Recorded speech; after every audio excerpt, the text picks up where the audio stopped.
قطب الدين علي بن محمد بن عبد الرحمن بن محمد بن معدد الجبل المقري وجيه الدين عبد الرحمن بن علي بن الشيباني الزبيدي الشافعي المعروف بسلفي بن تيمع رحمه الله تعالى إجازة، وهو لقب جد جد وارث المهدي عبد الرحمن ومعناه لم يذ بلغة النوبة عن شيخ الشمس محمد بن الصديق القاسي عن مالك الصديق بن القاسي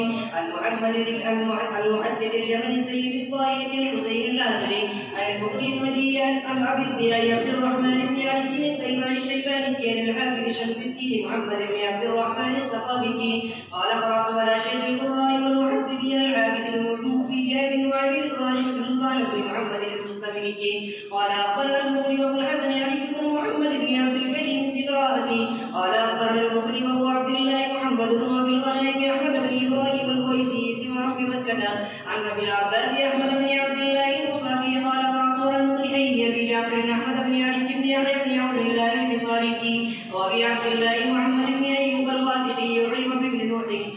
قال السخاوي وأنا عليا بدرجة المغري وأبو عبد الله محمد بن أحمد البكري قال أخبرنا العلامة المغري أبو إسحاق بن إبراهيم بن أحمد البعيدي قال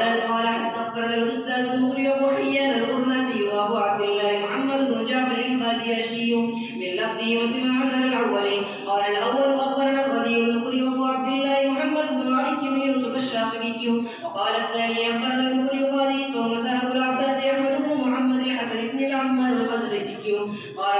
أخبرنا المغري أبو الحسن محمد بن أحمد بن محمد بن إسماعيل بن سلمونة زاد أولهما المغري وأبو عبد الله محمد بن أحمد بن مسعود الأزدي قال الأربعة أخبرنا المغري الأستاذ أبو الحسن علي بن محمد بن علي بن مدين قال أخبرنا أبو داود سليمان بن مجاهد القولاني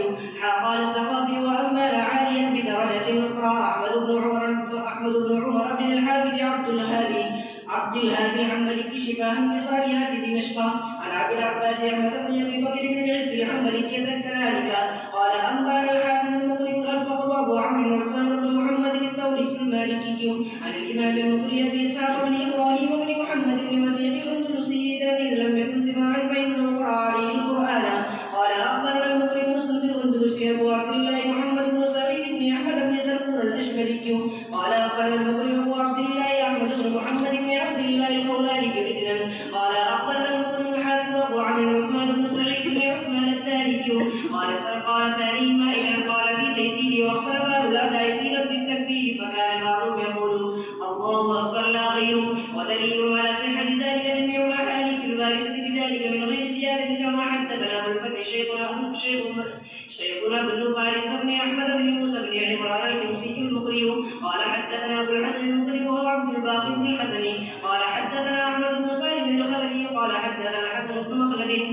قال السخاوي وقرأت عليا بثلاث درجات على أستاذ إمام الناس بالقدر العسقلاني قلت له قرأت على أبي الفرج بن محمد قال أخبرنا أبو النور التبوسكي قال أنبأنا أبو الحسن بن المطيري عن أبي القاسم بن نصر العنبري قال أخبرنا أبو القاسم بن نصري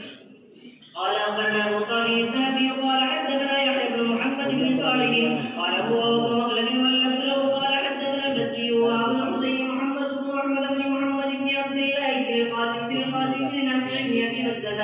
قال قرأت كلمة بن سليمان قرأت على إسماعيل بن عبد الله بن قسطنطين فلما بلغت والضحى قال كبر حتى تختم مع خاتمة كل سورة فإني قرأت على عبد الله بن كثير فأمرني بذلك وأخبرني ابن كثير أنه قرأ على مجاهد فأمره بذلك وأخبره مجاهد أنه قرأ على عبد الله بن عباس رضي الله تعالى عنهما وعنه فأمره بذلك وأخبره ابن عباس رضي الله تعالى عنهما أنه قرأ على عبيد بن كعب رضي الله تعالى عنه فأمره بذلك وأخبره أنه قرأ على النبي صلى الله عليه وسلم فأمره بذلك قال السخاوي وهذا حديث حسن التسلسل بالقراء أخرجه الحاكم في مستدركه عن محمد بن عبد الله